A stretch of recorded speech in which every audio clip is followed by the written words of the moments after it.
Atos capítulo 5.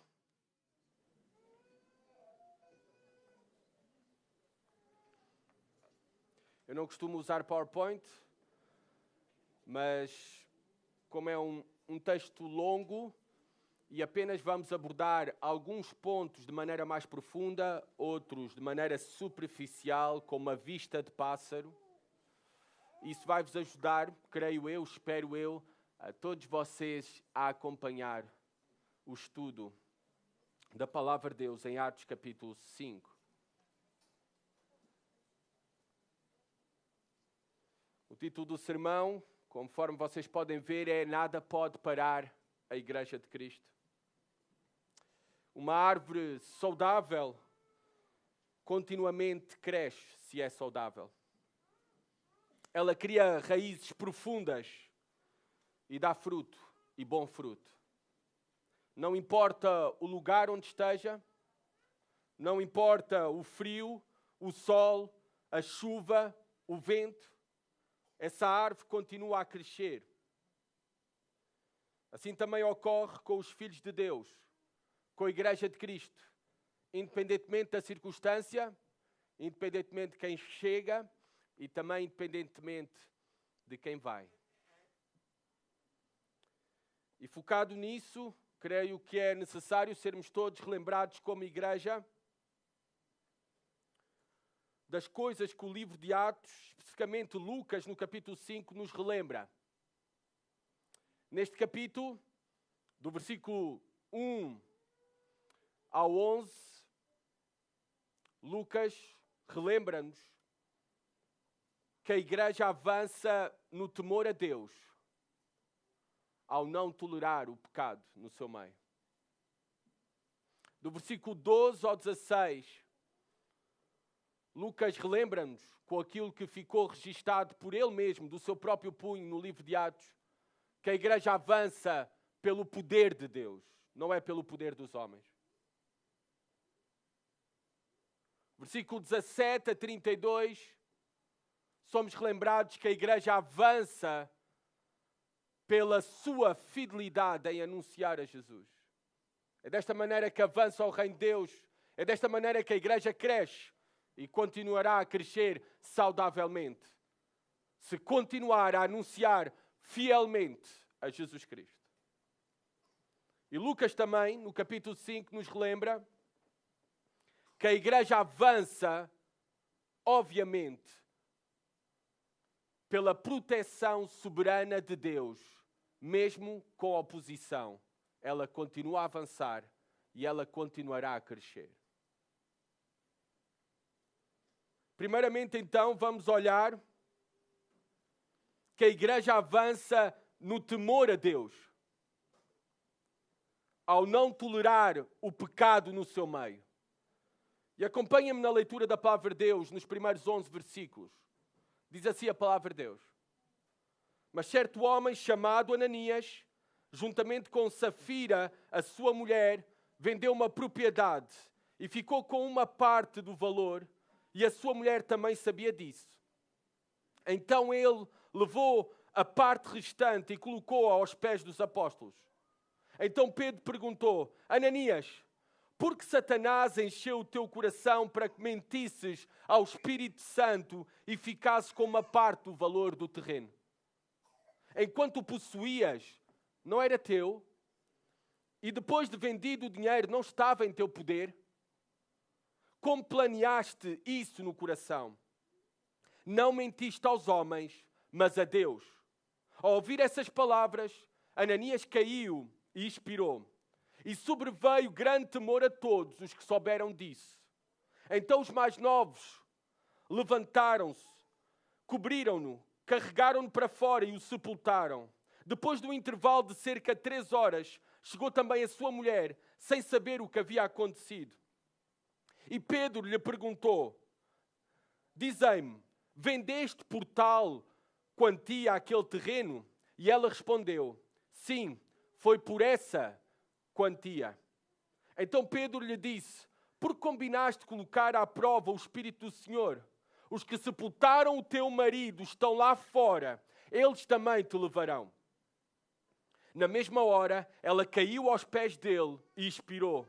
Então os mais novos entraram, acharam-na morta e, levando-a para fora, sepultaram-na ao lado do marido. E um grande temor tomou conta de toda a igreja e de todos os que ouviram essas coisas. Nós vemos a introdução aqui desta história, deste relato histórico, no começo da igreja. Duas personagens nos são apresentadas, Ananias e Safira. E nos são apresentadas em contraste com Barnabé. No capítulo anterior, ao finalizar o capítulo 4, no versículo 33, nos diz que Barnabé, ou melhor, para entender no versículo 36 e 37, peço desculpa, diz o seguinte: então José, quem os apóstolos chamavam Barnabé, que significa filho da consolação, levita, natural de Chipre, possuindo um terreno, vendeu, trouxe o dinheiro e colocou-o aos pés dos apóstolos. Barnabé é-nos apresentado aqui no capítulo 4 e no capítulo 5, Ananias e Safira são um contraste na atitude e na motivação correta que Barnabé deu exemplo. Nós vemos que Ananias e Safira também venderam uma propriedade, mas ofertaram apenas uma parte e a outra parte a retiveram. Este foi um pecado deliberado, o que tornou ainda este pecado mais grave. Este foi um pecado de acordo com ambos. Ambos participaram do pecado. E nós somos relembrados que a igreja de Deus, mesmo no seu meio, pode surgir pecado. E existe pecado. A igreja não é perfeita. A igreja dos apóstolos não foi perfeita. Havia pecado no seu meio. Havia falsos irmãos, falsos mestres. Infelizmente, também há pecado no nosso meio.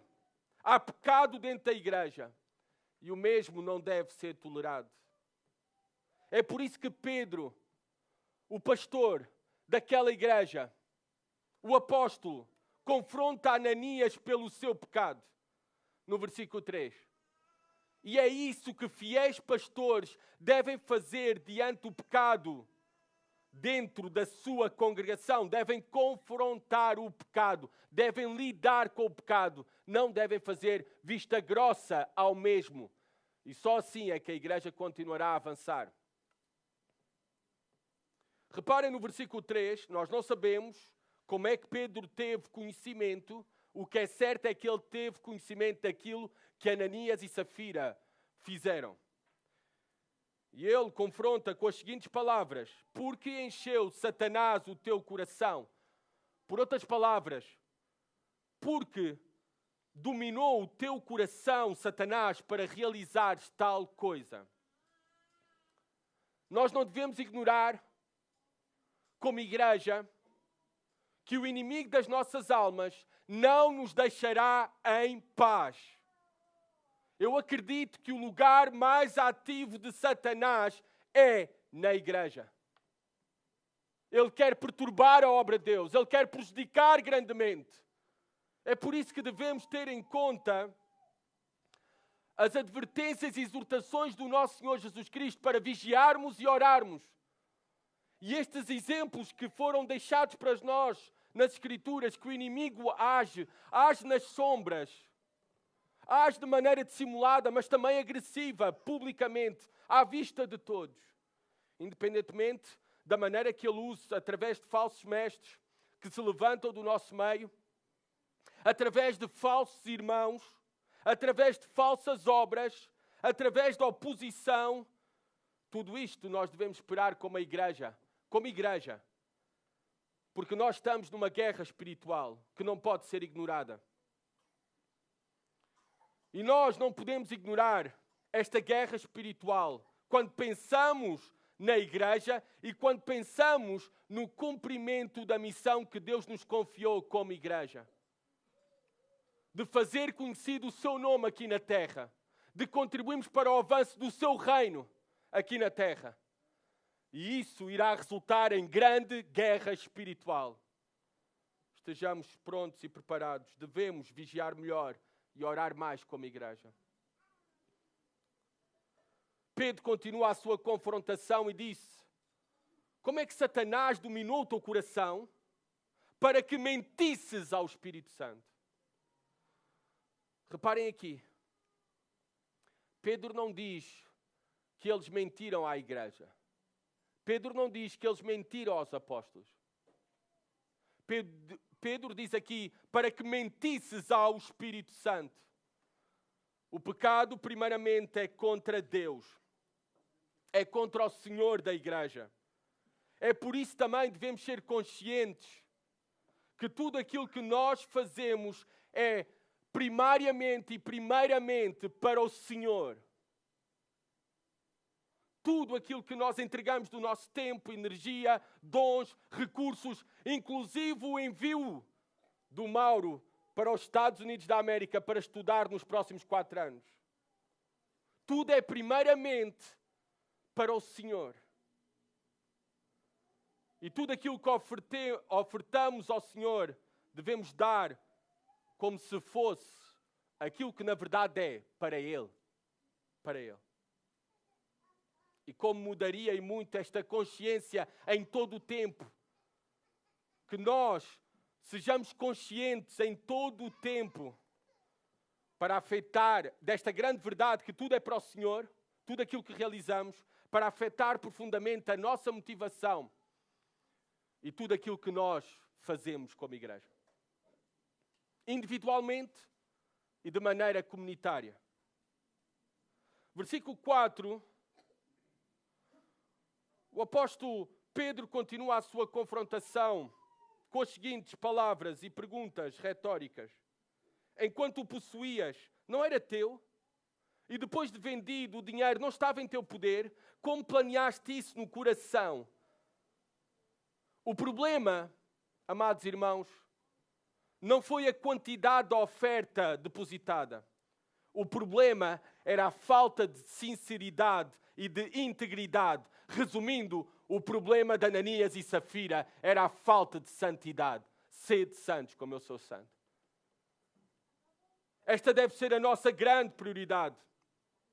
Aliás, só há um atributo de Deus que nas Escrituras nos é apresentado como superlativo e que é repetido, é transmitido através de repetição por 3 vezes. Só um atributo é que Deus é santo, santo, santo. E por isso a nossa prioridade como igreja para o avanço da nossa missão, do nosso crescimento, do reino de Deus através de nós, esta deve ser também a nossa prioridade. Integridade, sinceridade, santidade como igreja. O grande pecado de Ananias e Safira foi a hipocrisia. Em público queriam aparentar uma coisa, mas no privado eram outra coisa totalmente diferente. Eles queriam e buscavam o reconhecimento dos homens, em vez de buscarem o reconhecimento de Deus. Que nós possamos temer mais a Deus do que tememos aos homens. O nosso temor é para Ele, não para os homens. E devemos examinar os nossos corações, se nós não temos este grande problema que Ananias e Safira tinha também. Aliado à hipocrisia, ao seu temor aos homens. Queriam o reconhecimento dos homens, a admiração dos homens. Se preocupavam com o que os homens pensavam deles. Não será que nós, por vezes, não buscamos o mesmo até nas nossas maiores e melhores obras? Não será que muitas vezes o que nos move são interesses e motivações pessoais com o fim de ganhar algo pessoal em vez da glória de Deus? Que o Senhor nos ajude a sermos sinceros, íntegros e santos em tudo aquilo que oferecemos para o Senhor, como sacrifícios vivos para Ele. É assim que a igreja fiel e saudável continuará a avançar e nada pode deter a igreja de Cristo. Nem o pecado de dentro. Versículo 5 nos relata, conforme nós já lemos, que Ananias não teve a oportunidade de arrependimento, restituição, restauração. Ele foi fulminado no mesmo instante por Deus. É desta maneira que é tão séria a santidade do seu povo para Deus. É certo, e graças a Deus pelo mesmo, que nem sempre Deus vai atuar assim para com todos. Graças a Deus, senão eu também estaria já fulminado. Mas devemos ter em conta a grande advertência, a grande verdade, que todos nós teremos que comparecer diante de Deus para sermos julgados pelo bem ou mal que fizemos nesta vida. Teremos que comparecer diante do tribunal de Cristo. E nós sabemos que iremos comparecer diante desse tribunal não para sermos fulminados, unicamente graças ao nosso Senhor Jesus Cristo. Pela sua graça não seremos fulminados naquele dia. Mas naquele dia haverá atribuição de recompensas. Ou será um dia de vergonha para nós? Devemos estar preparados para esse dia, através da maneira como nós vivemos o presente para Ele. O resultado, mencionado aqui no versículo 7, depois de Ananias cair fulminado por Deus, sobreveio grande temor a todos os que souberam disso. A igreja avança no temor a Deus, no conhecimento de quem é Deus, e no conhecimento do caráter de Deus, e no conhecimento da vontade de Deus, e no conhecimento que a vontade de Deus e a condição inegociável para Deus é uma igreja santa. E essa igreja santa é uma igreja que nada nem ninguém pode deter. Ela continuará a avançar na missão de Deus para a sua glória. É isso que vemos aqui a acontecer. Nem o pecado de dentro pôde deter a igreja do Senhor. Agora aparece nos finais versículos Safira, versículo 8. E Pedro parece dar-lhe uma oportunidade de arrependimento a Safira, mas sem sucesso. E Pedro confronta Safira no versículo 9 com a seguinte pergunta: por que combinaste colocar à prova o Espírito do Senhor? Os que sepultaram o teu marido estão lá fora, eles também te levarão. Colocar à prova o Espírito do Senhor.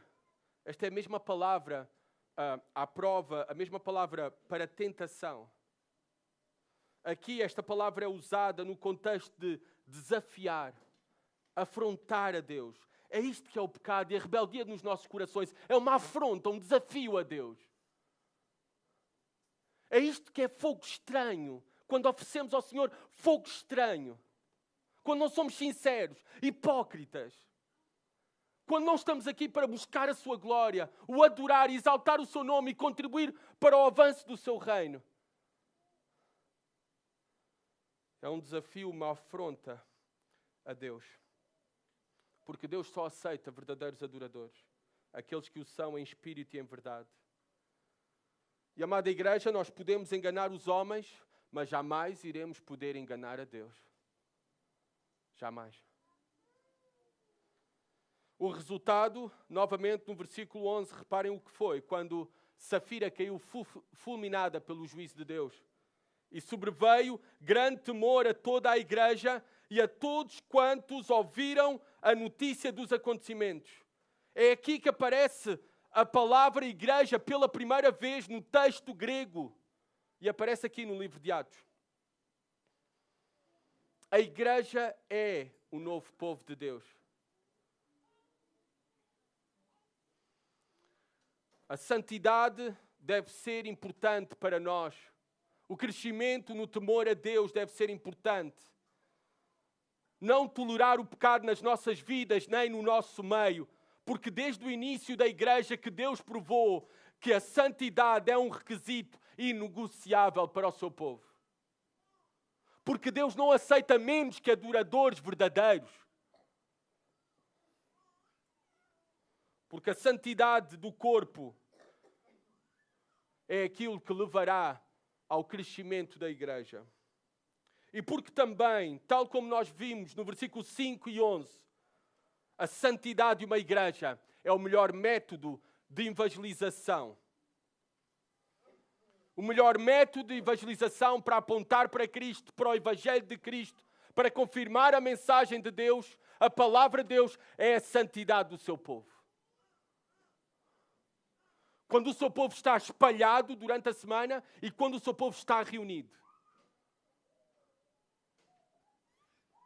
A igreja avança no temor a Deus.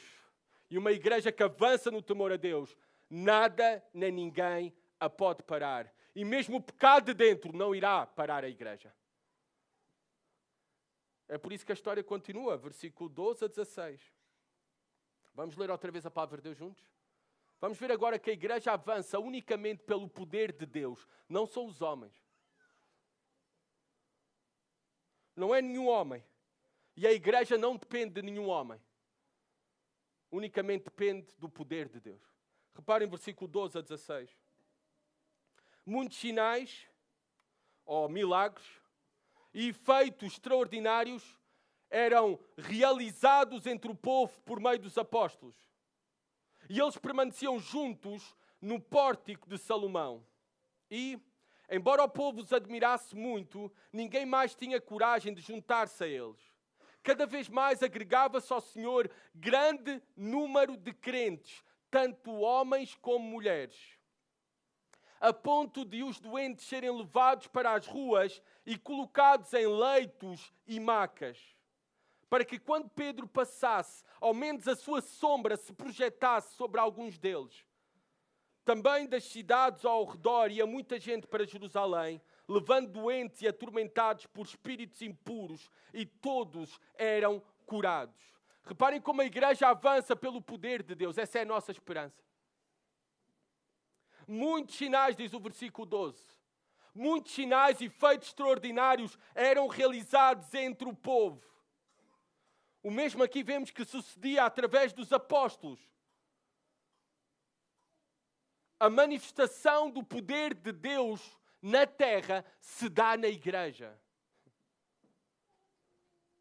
Deus concede esse poder à igreja para dar credibilidade à sua mensagem. À mensagem que eles estavam a pregar e a anunciar a Jesus Cristo.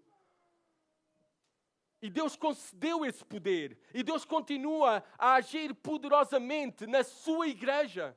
E a igreja irá continuar a avançar pelo poder de Deus. O mesmo agora que acontecia com os apóstolos está a ocorrer conosco. Quando nós refletimos o poder de Deus através de nós, através de anunciarmos a sua mensagem, através de imitarmos o seu caráter e através de seguir os seus métodos, o poder de Deus se manifesta em nós. O apóstolo Paulo diz que ali em 1 Coríntios capítulo 12 e noutros textos, nós vemos que Deus nos diz que concedeu dons espirituais à igreja, a cada um dos seus membros. Eles não vêm de nós, eles não são alcançados por nós, eles vêm de Deus. E Deus continua a agir poderosamente na vida da sua igreja. É por isso que podemos ter a confiança que a nossa igreja irá continuar a avançar sempre pelo poder de Deus. E também uma advertência, e como é bom ver, apesar de ser época de férias, de acampamentos, de casamentos, como é bom ver o salão tão preenchido. É sinal que os irmãos dão valor a estar juntos. E devem dar, porque o Espírito Santo age na igreja. E privar-se da igreja é privar-se da ação poderosa do Espírito Santo na tua vida e na tua família. Diz que eles permaneciam juntos. É por isso que eu estou a destacar isto, de permanecer juntos. Eles permaneciam juntos, no versículo 12, ainda estou a ler. Juntos no pórtico de Salomão. O pórtico de Salomão era uma galeria coberta, localizada no lado leste do Templo de Jerusalém. Aquele lugar servia, naquele tempo, como um local de ensino e reunião para judeus. Mas aqui vemos que esse lugar se transformou como um lugar de reunião para os primeiros cristãos. Jesus também pregou neste exato lugar. E agora Jesus continua a pregar aqui na terra por meio da igreja. Vemos aqui em Atos capítulo 5 a igreja a pregar no mesmo lugar onde Jesus pregou. Os apóstolos também usavam esse espaço para ensinar abertamente, apesar da crescente perseguição. É por isso que nós usamos este espaço aqui, na Ramada, para nos reunir e para ensinar e continuar a ensinar abertamente a verdade de Deus, não importando quais as consequências do mesmo.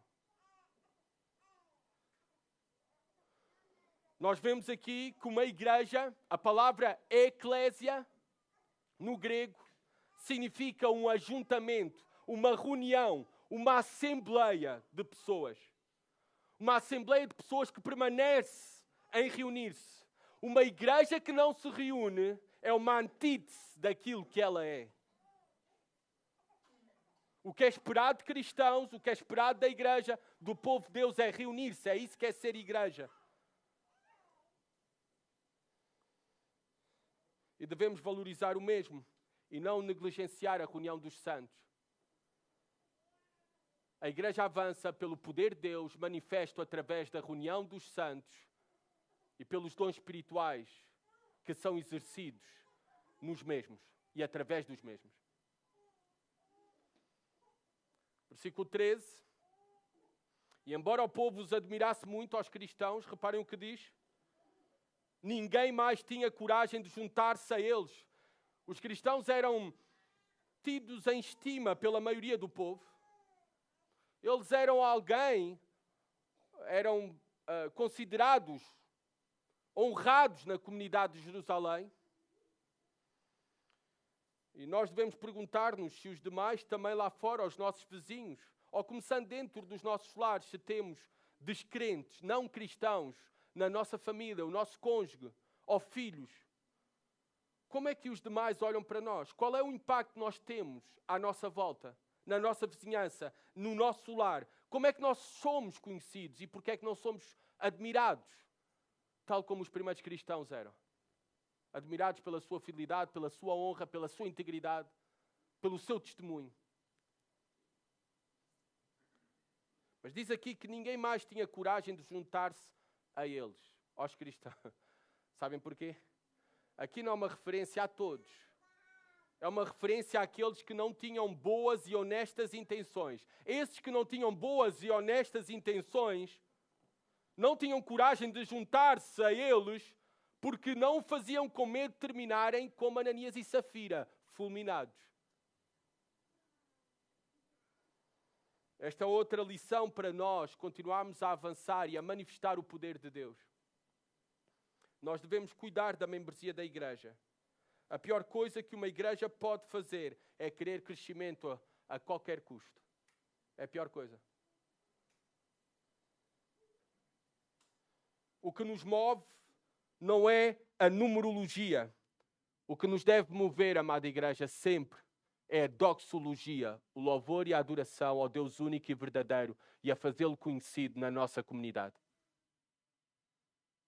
Crescimento saudável é melhor que crescimento numérico só por si.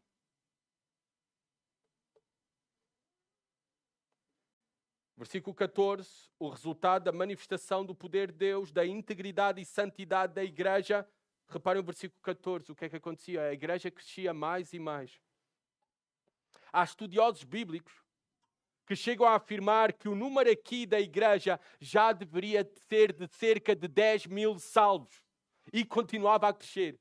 Porque lembram-se, no capítulo 3, todos os convertidos, 5 mil, e agora esse número dobra. Lucas aqui já deixou de contar. No capítulo 3 ele ainda conta.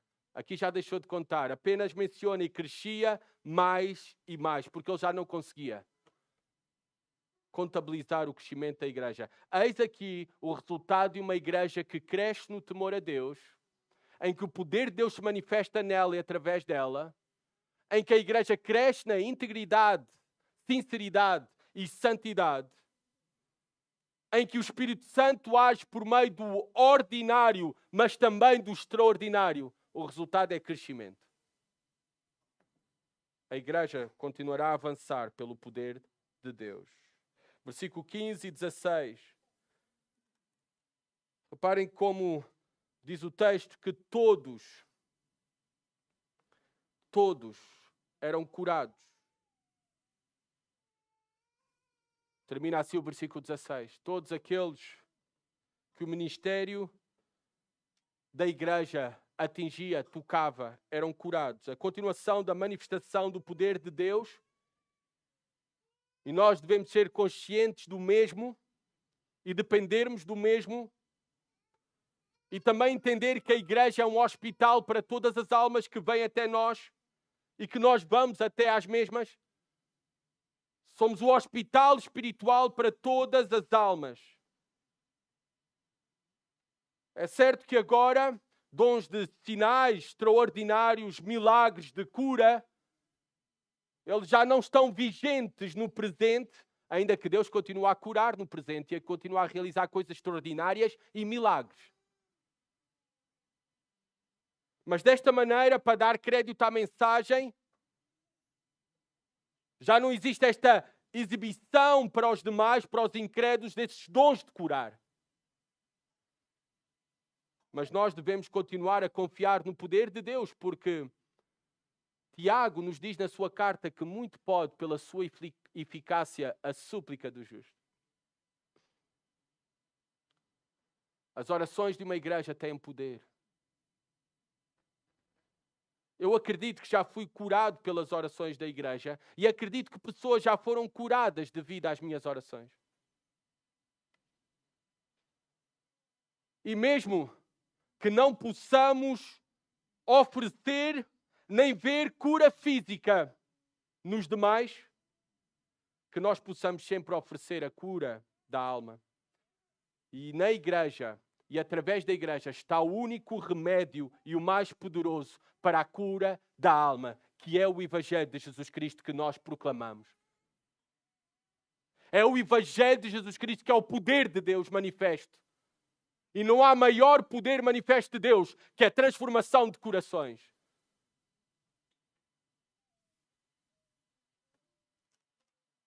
A missão da igreja, ela avança com o poder do Espírito Santo, o poder do Evangelho, o poder de Deus. E não depende de nenhum homem, apesar de Deus usar instrumentos humanos e sermos gratos pelos mesmos. Reparem, do versículo 17 a 32, a igreja continua a avançar. E ela avança pela fidelidade em anunciar a Jesus, apesar da oposição crescente. Versículo 17 a 32, por favor, acompanhem-me novamente à leitura da palavra de Deus.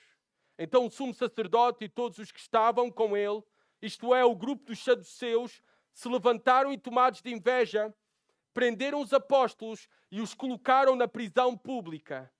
Mas de noite o anjo do Senhor abriu as portas do cárcere e, tirando-os para fora, disse: Ide, apresentai-vos no templo e anunciai ao povo todas as palavras desta vida. Depois que ouviram isso, eles entraram de manhã cedo no templo e começaram a ensinar. Chegando, porém, o sumo sacerdote e os que estavam com ele, convocaram o sinédrio com todos os líderes religiosos dos israelitas e enviaram guardas ao cárcere para trazê-los. Os guardas foram até lá, mas não os encontraram na prisão. Então, voltando, anunciaram-lhes isso, dizendo: encontramos o cárcere trancado com toda a segurança e as sentinelas em pé junto às portas, mas, quando as abrimos, não encontramos ninguém. E, quando o capitão dos guardas do templo e os principais sacerdotes ouviram essas palavras, ficaram perplexos por causa deles e pelo que teria acontecido. Então chegou alguém e lhes avisou: os homens que puseste na prisão estão no templo ensinando o povo. Então o capitão foi com os guardas e os trouxe sem violência, pois temiam ser apedrejados pelo povo. E depois de trazê-los, os apresentaram ao sinédrio. E o sumo sacerdote os interrogou, dizendo: não vos ordenámos expressamente que não ensinasseis nesse nome, mas encheste Jerusalém desse vosso ensino, e quereis lançar sobre nós o sangue desse homem? Respondendo Pedro e os apóstolos disseram: é mais importante obedecer a Deus que aos homens. O Deus dos nossos pais ressuscitou Jesus, a quem vós matastes, pendurando-o no madeiro. Sim, Deus, com a sua destra, o elevou a príncipe e salvador, para conceder a Israel o arrependimento e o perdão de pecados. E nós somos testemunhas dessas coisas. E também o Espírito Santo, que Deus concedeu aos que lhe obedecem. A igreja avança pela fidelidade em anunciar a Jesus, apesar da oposição. Nós vemos aqui a inveja dos homens. Em Barnabé, um levita, que também tinha responsabilidade dos levitas na condução da adoração no templo. Nós vemos Barnabé rendido a Jesus Cristo. Barnabé participar no reino de Deus. Barnabé vendendo as suas propriedades para o avanço do reino. Aqui vemos aqueles que eram os líderes religiosos daquele tempo, em contraste com Barnabé, aqueles que eram da linhagem de Arão, a se oporem à obra de Deus, tomados de inveja. Claro, porque o povo os procurava para receber instrução e os tinham na mais alta posição da ordem social. O povo os admirava porque eles administravam o lugar mais sagrado à face da terra. Mas agora os milhares estavam a ir atrás dos apóstolos porque creram na mensagem que era pregada através dos apóstolos. A mensagem do Evangelho de Jesus Cristo. A mensagem que nós também proclamamos. O resultado para eles, qual foi? Versículo 18, cancelamento e prisão. É esse o resultado que nós devemos esperar na nossa fidelidade em anunciar a Jesus Cristo. Sermos cancelados. E em muitos lugares é uma realidade em que muitos cristãos são presos, expulsos das suas casas, das suas famílias, sofrem todo o tipo de ostracismo social e inclusive se tornam mártires unicamente porque anunciam fielmente a Jesus Cristo. Mas a missão da igreja, ela não pode ser detida pelos homens. Versículo 19, os colocaram na prisão, mas vemos no versículo 19 que eles são libertos da prisão através de um anjo do Senhor. Quando Deus não quer, nada nem ninguém pode impedir a obra de Deus, o avanço da igreja, a pregação do Evangelho. Os homens se opunham, os homens cancelavam, os homens colocaram em prisão os pregadores, mas Deus os libertou de uma maneira milagrosa, extraordinária. E não só os libertou, os volta a comissionar. O versículo 20 é muito parecido às últimas palavras que nós temos no Evangelho capítulo 28, o Evangelho de Mateus, capítulo 28, o texto da grande comissão. Reparem como é parecido aqui o versículo 20. Ide, apresentai-vos no templo e anunciai ao povo todas as palavras desta vida. As mesmas últimas palavras do Senhor Jesus Cristo para os seus discípulos, ensinando-os a guardar todas as coisas que eu vos tenho ensinado. E é responsabilidade nossa anunciar. Esta é a missão da igreja e devemos ser fiéis para cumprir a mesma, apesar de sofrermos oposição, e devemos ter a confiança que apesar da oposição, apesar da inveja, apesar do cancelamento, apesar da prisão ou do que os homens nos possam fazer, nada nem ninguém irá deter a igreja de Cristo. A igreja irá continuar a avançar pela sua fidelidade em anunciar a Jesus. E eles voltaram a ensinar. E o foco aqui é no versículo 21, depois também no versículo 25. O foco, o destaque está no ministério de ensino da igreja. Reparem que eles não foram comissionados por Deus, através do seu anjo, para irem curar doentes. Eles foram comissionados para anunciar as palavras da vida. Versículo 25. Os homens, tinham como destaque principal e os reconheciam principalmente pelo seu ministério de ensino. Amada igreja, nós devemos ser reconhecidos também pela nossa fidelidade no ministério de ensino. Esse é o ministério principal da igreja, é ensinar e anunciar a Cristo. A nossa confiança não está em métodos de crescimento de igreja. A nossa confiança não está em atividades e programas criativos. A nossa confiança não está em recursos materiais diversos. A nossa confiança não está em ter um estacionamento maior. A nossa confiança não está em pregadores famosos. A nossa confiança está em ensinar fielmente as palavras de Cristo. É isso que manifestará o poder de Deus às almas. É isso que irá continuar a fazer, fazendo a Igreja de Cristo crescer, avançar o reino de Deus aqui na terra.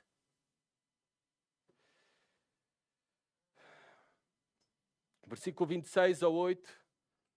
Só uma menção bem rápida para verem aquilo que os homens pensam sobre nós, pensam sobre a Igreja.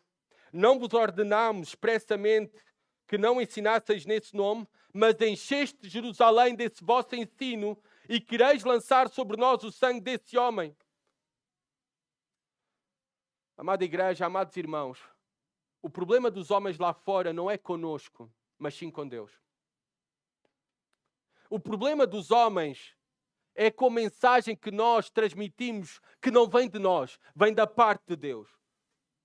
O problema é que o Evangelho pregado fielmente confronta os mesmos, os demais, que estão lá fora.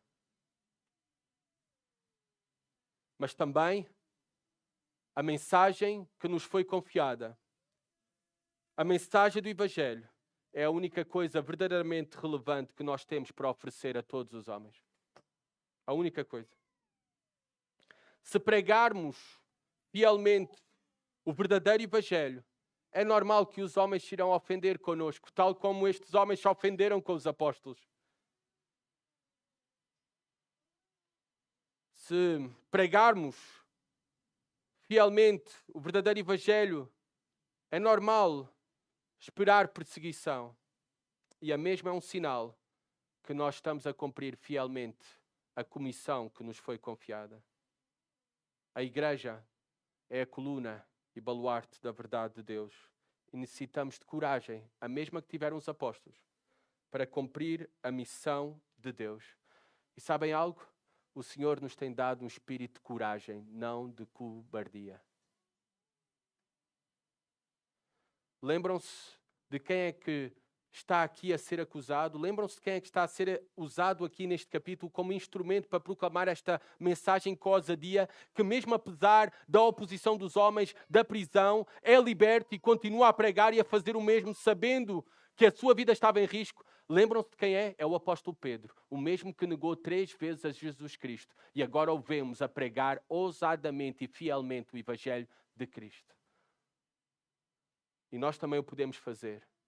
Apesar das nossas fraquezas e das nossas limitações e falhas, porque nós temos recebido o Espírito de coragem, o Espírito Santo que age em nós e através de nós, para o avanço do seu reino, por meio de nós, anunciarmos fielmente a Jesus, a mensagem da sua morte e da sua ressurreição. A mensagem daquele, como diz o versículo 31, está à destra de Deus, que Deus o elevou a príncipe e salvador. E Deus fez tudo isso por meio de Jesus Cristo para conceder a Israel o arrependimento e o perdão de pecados.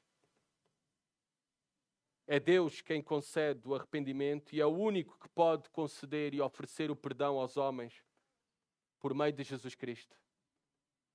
Nós apenas temos que ser fiéis em anunciar o nosso príncipe, o nosso autor da salvação e aquele que consumou a mesma. Os apóstolos tinham consciência que o grande propósito da sua vida era serem testemunhas de Jesus Cristo. Versículo 32. E nós somos testemunhas dessas coisas. E também o Espírito Santo que Deus concedeu aos que lhe obedecem.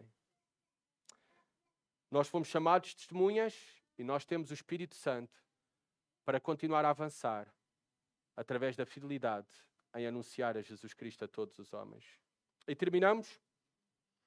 A Igreja irá continuar a avançar pela proteção soberana de Deus. Versículo 33 a 42. E terminamos vendo a proteção de Deus. Deus é fiel. Ouvindo isto, eles se enfureceram e queriam matá-los. Então certo fariseu, chamado Gamaliel, doutor da lei, respeitado por todo o povo, levantou-se no sinédrio e mandou que aqueles homens saíssem por um momento. E prosseguiu: homens israelitas, tende cuidado com o que estáis para fazer a estes homens. Porque há algum tempo surgiu Teudas, dizendo ser alguém. A ele se ajuntaram uns 400 homens, mas ele foi morto. E todos os que lhe obedeciam foram dispersos e reduzidos a nada. Depois dele, nos dias do recenseamento, surgiu Judas, o Galileu, e desencaminhou muitos que o seguiram, mas ele também morreu, e todos os que lhe obedeciam foram dispersos. Agora vos digo, afastai-vos destes homens e deixai-os livres, pois, se este projeto ou esta obra for dos homens, se desfará. Mas se é de Deus, não podereis derrotá-los, para que não sejais achados combatendo contra Deus. Então concordaram com ele. E chamando os apóstolos, aplicaram-lhes chicotadas e ordenaram que não falassem em nome de Jesus. Então os soltaram. E eles retiraram-se diante do sinédrio, alegres por terem sido julgados dignos de sofrer afronta por causa do nome de Jesus. E todos os dias no templo e de casa em casa não cessavam de ensinar e de anunciar Jesus, o Cristo. Nós vemos aqui o cuidado de Deus para com a igreja. Começa o versículo 33 com o desejo dos homens, dos líderes religiosos, em matar os apóstolos, em matá-los. E termina este capítulo com os mesmos apóstolos a anunciar livremente a Jesus Cristo. De casa em casa e publicamente. O cuidado de Deus para com a igreja. A igreja avança pela proteção soberana de Deus e nós confiamos na mesma. O mundo odeia a verdade, o mundo odeia o Evangelho e o mundo, por extensão, vai odiar aqueles que são arautos, pregadores do Evangelho. Devemos esperar isso todos nós. Mas nós devemos ter maior confiança naquele que está em nós, na proteção soberana de Deus sobre as nossas vidas e sobre a nossa igreja, enquanto cumprimos fielmente a missão que Ele nos confiou de anunciar a Cristo. Nós vemos que Deus usa meios extraordinariamente incomuns para o fazer. Como um dos líderes religiosos daquele tempo, Gamaliel, que foi o grande mestre do apóstolo Paulo, que nesta altura ainda era Saulo, ainda não tinha sido transformado no encontro com o Senhor Jesus Cristo na estrada para Damasco. E nós vemos que Gamaliel é um instrumento improvável usado para proteger a igreja de Deus. Deus pode até usar os ímpios para realizar a sua vontade. Deus é o soberano sobre tudo e todos. Que grande confiança nós devemos ter. Gamaliel foi um instrumento improvável usado por Deus para salvar a vida dos apóstolos. No entanto, nós vemos no texto que eles não foram livres de sofrimento. O que é que aconteceu no versículo 40? Aplicaram-lhes chicotadas e ordenaram que não falassem em nome de Jesus. Eles não foram livres de todo o sofrimento. E nós também não temos promessas que o seremos. Na verdade, neste mundo nós devemos esperar sofrimento, a cruz, porque sabemos que assim foi com o nosso Senhor Jesus Cristo, assim foi com os apóstolos, primeiro a cruz, depois a glória. Reparem sim qual deve ser a nossa resposta. Confiados na proteção e no agir soberano de Deus em todas as coisas. Versículo 41 e 42. E eles retiraram-se de diante do sinédrio, alegres por terem sido julgados dignos de sofrer afronta por causa do nome de Jesus. E todos os dias, no templo e de casa em casa, não cessavam de ensinar e de anunciar Jesus, o Cristo. Este é o mesmo exemplo que nós devemos seguir, amada igreja. Todos os dias, o nosso ministério, a nossa vida de fidelidade a Jesus Cristo, não deve apenas ocorrer dentro dessas 4 paredes. Não é apenas uma manhã de um dia da semana, mas é todos os dias. Devemos estar anunciando, a avançar o reino de Deus no nosso local de trabalho, nas nossas casas, nas nossas escolas, nas nossas universidades, nas nossas ruas, nas nossas praças, no templo e de casa em casa. O devemos fazer privadamente, pessoalmente e publicamente. E termina da seguinte maneira: eles não cessavam, ou também pode ser traduzido, desistiam. Eles não desistiam de ensinar e de anunciar Jesus, o Cristo. Amada igreja, façamos nós também o mesmo com a ajuda de Deus, com a proteção de Deus, até que o Senhor venha, que jamais possamos desistir de ensinar e anunciar a Jesus, o Cristo. A igreja não pode parar. A igreja não vai parar. Deus age para a fazer crescer em temor e poder, multiplicando-se a mesma por permanecer fiel em anunciar a Cristo. Esta igreja, ela nunca será detida por causa do poder do Espírito Santo que age em nós e através de nós. Oremos.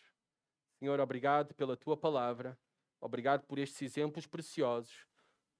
Obrigado porque podemos imitar, Senhor.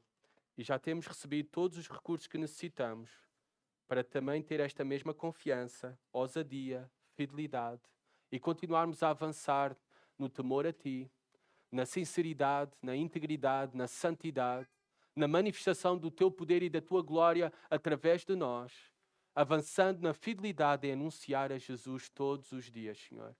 Confiados pela Tua proteção soberana, confiados nos Teus propósitos, Senhor, que assim seja sempre. No nome de Jesus. Amém.